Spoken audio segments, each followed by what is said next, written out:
दोस्तों स्वागत है आप सभी का हमारे इस वीडियो में। दोस्तों मैं गोविंद जायसवाल। दोस्तों आज हम लेकर आए हैं क्लास 10th यूपी बोर्ड के भौतिक विज्ञान की 25 महत्वपूर्ण बहुविकल्पीय क्वेश्चन को, जो कि आपके 2021 एग्जाम में आ सकती है। तो यहाँ पर हम चलते हैं अपने पहले क्वेश्चन की ओर। हमारा पहला क्वेश्चन है, संयुग्मी फोकस संभव है? और इसमें हमारा विकल्प दिया गया है उत्तल दर्पण में, अवतल दर्पण में, समतल दर्पण में, साधारण कांच में। तो इसका जो सही उत्तर होगा वो हमारा होगा अवतल दर्पण में। तो ये हमारा हो गया पहला क्वेश्चन। अब हम बात करते हैं दूसरे क्वेश्चन के बारे में। दोस्तों हमारा दूसरा क्वेश्चन है, आकाश का रंग नीला किसके कारण दिखाई देता है? अब इसमें जो विकल्प दिए गए हैं वो हमारे हैं परावर्तन, अपवर्तन, प्रकीर्णन, वर्ण विक्षेपण। तो इसमें जो हमारा सही का निशान लगेगा वो हमारा लगेगा प्रकीर्णन में, यानी कि आकाश का रंग नीला प्रकीर्णन यानी प्रकाश के प्रकीर्णन के कारण दिखाई देती है। उसके बाद में यहाँ पर हमारा जो तीसरा क्वेश्चन है वो है, निकट दृष्टि दोष से पीड़ित व्यक्ति के लिए प्रयुक्त किया जाता है। और इसमें विकल्प दिया गया है अवतल लेंस, दूसरा दिया गया है अवतल दर्पण, तीसरा दिया गया है उत्तल लेंस और चौथा दिया गया है उत्तल दर्पण। तो इसमें जो सही आंसर होगा वो हमारा होगा अवतल लेंस। तो ये हमारा हो गया तीसरा क्वेश्चन। अब हम बात करते हैं चौथे क्वेश्चन पर। दोस्तों हमारा चौथा क्वेश्चन है, डायनमो बदलता है। अब यहाँ पर विकल्प दिया गया है, यांत्रिक ऊर्जा को विद्युत ऊर्जा में, विद्युत ऊर्जा को यांत्रिक ऊर्जा में, रासायनिक ऊर्जा को विद्युत ऊर्जा में, या यांत्रिक ऊर्जा को प्रकाश में। तो इसमें जो हमारा सही आंसर होगा वो हमारा होगा यांत्रिक ऊर्जा को विद्युत ऊर्जा में, यानी कि डायनमो अर्थात जनित्र जो होता है वो यांत्रिक ऊर्जा को विद्युत ऊर्जा में वहाँ पर परिवर्तित करता है। तो ये हमारा हो गया चौथा क्वेश्चन। अब हम बात करते हैं पाँचवें क्वेश्चन पर। दोस्तों हमारा पाँचवा क्वेश्चन है, 1 किलोवाट घंटा में जूल की संख्या होगी। अब यहाँ पर विकल्प दिया गया है 3.6 गुणे 10 के घाते 3, 3.6 गुणे 10 के घाते 4, 3.6 गुणे 10 के घाते 5, 3.6 गुणे 10 के घाते 6। तो यहाँ पर जो सही आंसर होगा वो होगा 3.6 गुणे 10 के घाते 6। तो ये हमारा हो गया पाँचवा क्वेश्चन। अब हम बात करते हैं छठवें क्वेश्चन पर। दोस्तों हमारा छठवां क्वेश्चन है, एक गतिशील आवेश उत्पन्न करता है। तो यहाँ पर जो विकल्प दिए गए हैं वो दिए गए हैं केवल विद्युत क्षेत्र, उसके बाद में दूसरा विकल्प दिया गया है केवल चुंबकीय क्षेत्र, तीसरा विकल्प दिया गया है विद्युत तथा चुंबकीय क्षेत्र दोनों, और चौथा विकल्प दिया गया है ना विद्युत क्षेत्र और ना चुंबकीय क्षेत्र। तो दोस्तों यहाँ पर जो हमारा सही उत्तर होगा वो होगा विद्युत तथा चुंबकीय क्षेत्र दोनों, यानी कि जब किसी भी चालक में हम आवेश प्रवाहित करते हैं यानी विद्युत धारा प्रवाहित करते हैं तो वहाँ पर क्या करेगा कि ये विद्युत क्षेत्र भी उत्पन्न करेगा और चुंबकीय क्षेत्र भी उत्पन्न करेगा, जो कि हम यहाँ पर पढ़ चुके हैं। जैसे कि हमने विद्युत जनित्र विद्युत मोटर में इस चीज़ को यहाँ पर जाना है। उसके बाद में यहाँ पर हमारा अगला क्वेश्चन है, वो है दूरदृष्टि दोष से पीड़ित व्यक्ति अपने चश्मे में प्रयुक्त करता है। तो यहाँ पर जो हमारा विकल्प दिया गया है वो है अवतल लेंस, अवतल दर्पण, उत्तल लेंस, उत्तल दर्पण। तो यहाँ पर जो हमारा सही उत्तर होगा वो होगा उत्तल लेंस। इसके बाद में जो हमारा अगला क्वेश्चन है वो है, कांच का अपवर्तनांक अधिकतम होता है। उसके बाद में यहाँ पर जो हमारा विकल्प दिया गया है वो दिया गया है हरे रंग के लिए, लाल रंग के लिए, बैगनी रंग के लिए, पीले रंग के लिए। तो यहाँ पर जो सही उत्तर होगा वो हमारा होगा बैगनी रंग के लिए। इसके बाद में हम अगले क्वेश्चन पर आते हैं। हमारा अगला क्वेश्चन है, चुंबकीय क्षेत्र की तीव्रता का मात्रक है। तो यहाँ पर हमारा विकल्प दिया गया है टेस्ला, उसके बाद में वेबर प्रति मीटर, उसके बाद में वेबर और उसके बाद में वोल्ट से एम्पियर। तो यहाँ पर जो हमारा सही उत्तर होगा वो होगा टेस्ला, यानी कि जो चुंबकीय क्षेत्र की तीव्रता का मात्रक है वो यहाँ पर टेस्ला होगा। उसके बाद में हमारा अगला क्वेश्चन है, 50 सेंटीमीटर फोकस दूरी वाले उत्तल लेंस की क्षमता होगी। और यहाँ पर विकल्प दिया गया है -2 डायोप्टर, +2 डायोप्टर, उसके बाद में 0.02 डायोप्टर, उसके बाद में -0.02 डायोप्टर।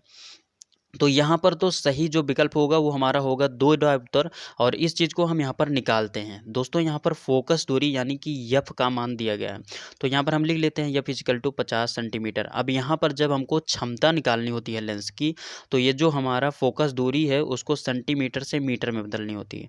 तो यहाँ पर हम क्या करेंगे, इसको मीटर में बदलेंगे तो हमारा हो जाएगा यफ इजिकल टू, यहाँ पर 50/100 कर देंगे उसको। और यहाँ पर जो हमारा लेंस की क्षमता निकालने का सूत्र है वो है P इजिकल टू 1/F, और जो एफ होना चाहिए वो मीटर में होना चाहिए। तो चूंकि हम इसको मीटर में चेंज कर चुके हैं, तो यहाँ पर जब हम मान रखेंगे तो यहाँ पर हो जाएगा P इजिकल टू 1/50/100, यानी कि 50/100। तो यहाँ पर 100 हमारा ऊपर चला जाएगा, और यहाँ पर जब हम भाग करेंगे 50 से 100 में, तो यहाँ पर हमारा जाएगा 2, और यही हमारा आंसर होगा 2 डायोप्टर। अब बात उठा कि यहाँ पर प्लस या माइनस आएगा, तो यहाँ पर हमको पता है कि उत्तल लेंस की जो फोकस दूरी होती है वो प्लस में होती है, तो यहाँ पर ये प्लस में आएगा। और अगर यहाँ पर अवतल लेंस होता तो यहाँ पर माइनस में आ जाता। तो ये हमारा हो गया 10वां क्वेश्चन। अब हम बात करते हैं 11वें क्वेश्चन पर। दोस्तों हमारा जो 11वां क्वेश्चन है वो है, मानव नेत्र द्वारा किसी वस्तु का प्रतिबिंब बनता है। तो यहाँ पर विकल्प दिया गया है कॉर्निया पर, उसके बाद में दिया गया है आइरिस पर, उसके बाद में दिया गया है पुतली पर, और उसके बाद में यहाँ पर दिया गया है रेटिना पर। तो यहाँ पर जो सही उत्तर होगा वो हमारा होगा रेटिना पर। जैसे कि हमने मानव नेत्र का जब हमने पर बताया था, तो वहाँ पर बताया था कि जो प्रतिबिंब बनता है वो जाकर रेटिना पर बनता है, तो स्पष्ट दिखाई देता है। तो ये हमारा हो गया 11वां क्वेश्चन। अब हम बात करते हैं 12वां क्वेश्चन के बारे में। दोस्तों यहाँ पर जो हमारा 12वां क्वेश्चन है वो है, विद्युत धारा का यसाई मात्रक है। और यहाँ पर जो विकल्प दिए गए हैं वो हैं कूलाम, एम्पियर, जूल, ओम। तो यहाँ पर जो सही उत्तर होगा वो होगा हमारा एम्पियर। उसके बाद में हमारा अगला क्वेश्चन है, प्रकाश की तरंग दैर्ध्य प्रास होती है। और यहाँ पर विकल्प दिए गए हैं 4000 एंगस्ट्राम से 8000 एंगस्ट्राम, उसके बाद में 3000 एंगस्ट्राम से 4500 एंगस्ट्राम, 3500 एंगस्ट्राम से 5500 एंगस्ट्राम, 5000 एंगस्ट्राम से 9000 एंगस्ट्राम। तो यहाँ पर जो सही उत्तर होगा वो होगा 4000 एंगस्ट्राम से 8000 एंगस्ट्राम वाला। तो ये हमारा पहला वाला सही हो गया। उसके बाद में यहाँ पर जो हमारा अगला क्वेश्चन है वो है, एक इलेक्ट्रॉन वोल्ट तुल्य है। और यहाँ पर विकल्प दिया गया है 1.6 × 10⁻⁻19 जूल। उसके बाद में अगला है 1.6 × 10⁻19 जूल। उसके बाद में 3.6 × 10⁻16 जूल, और उसके बाद में दिया गया है 3.6 × 10⁻24 जूल। तो यहाँ पर हमको पता है कि एक इलेक्ट्रॉन वोल्ट जो होता है वो होता है 1.6 × 10⁻19 जूल। तो यहाँ पर हमारा पहला वाला सही हो जाएगा। उसके बाद में यहाँ पर जो हमारा अगला क्वेश्चन है वो है, विद्युत धारा उत्पन्न करने वाली युक्ति है। और यहाँ पर विकल्प दिए गए हैं जनित्र, धारामापी, अमीटर, मोटर। तो यहाँ पर हमको पता है कि जो विद्युत जनित्र होता है वो यांत्रिक ऊर्जा को विद्युत धारा में परिवर्तित करता है, तो यहाँ पर हम जनित्र पर टिक करेंगे। तो ये उसके बाद में जो हमारा अगला क्वेश्चन है वो है, एक प्रोटॉन पर विद्युत आवेश की मात्रा होती है। और यहाँ पर जो विकल्प दिया गया है वो दिया गया है 1 × 10⁻−19 कूलम, 6.25 × 10⁻−19 कूलम, 1.6 × 10⁻19 कूलम, और उसके बाद में 1.6 × 10⁻−19 कूलम। तो यहाँ पर जो इलेक्ट्रॉन पर जितना आवेश होता है उतना यहाँ पर प्रोटॉन पर होता है। तो यहाँ पर प्रोटॉन पर भी होगा यहाँ पर 1.6 × 10⁻−19 कूलम। और यहाँ पर मैं आपसे को बताना चाहूँगा कि जो इलेक्ट्रॉन पर जो यहाँ पर आवेश की मात्रा होती है वो ऋण में होती है, और जो यहाँ पर प्रोटॉन पर जो आवेश की मात्रा होगी वो धन में होगी। तो ये हमारा हो गया। अब हम बात करते हैं अगले क्वेश्चन पर। दोस्तों हमारा अगला क्वेश्चन है, 1 टेस्ला बराबर होता है। और यहाँ पर विकल्प दिया गया है 1 वेबर प्रति मीटर स्क्वायर, उसके बाद में 1 गॉस, उसके बाद में 10⁻⁻4 वेबर प्रति मीटर और उसके बाद में 10⁻⁻4 गॉस। तो यहाँ पर जो सही उत्तर होगा वो हमारा होगा 1 गॉस, यानी कि 1 टेस्ला बराबर होता है 1 गॉस। अब हम चलते हैं अपने अगले क्वेश्चन पर। दोस्तों हमारा अगला क्वेश्चन है ओम मात्रक है और यहाँ पर जो विकल्प दिए गए हैं वो दिए गए हैं दाब का, उसके बाद में विभव का, प्रतिरोध का, शक्ति का। तो यहाँ पर हमको पता है कि प्रतिरोध का जो मात्रक होता है वो होता है ओम। तो यहाँ पर ये ओम का जो मात्रक है वो प्रतिरोध का है, तो यहाँ पर प्रतिरोध पर हम क्लिक करेंगे, यानी कि सही का निशान लगाएंगे।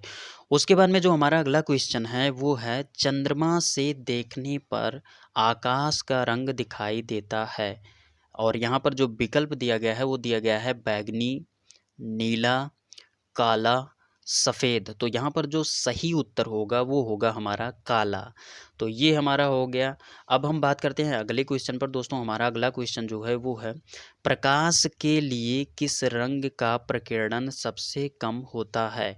तो यहाँ पर जो विकल्प दिए गए हैं वो है हमारा बैगनी, नीला, पीला, लाल।